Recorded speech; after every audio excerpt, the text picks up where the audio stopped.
আসসালামু আলাইকুম খামারি বন্ধুরা।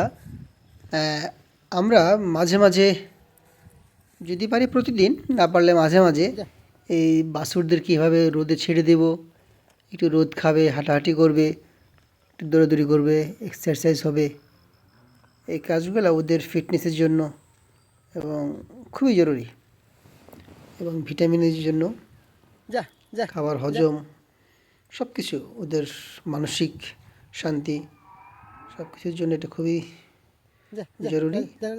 তাই আপনাদের সুযোগ না থাকলেও অন্তত সপ্তাহে 2-3 দিন পারলে প্রতিদিন এইভাবে একটু বের করবেন, বের করে সকালের রোদ, বিকালের রোদ, একটু দৌড়াদৌড়ি করাবেন। আসসালামু আলাইকুম।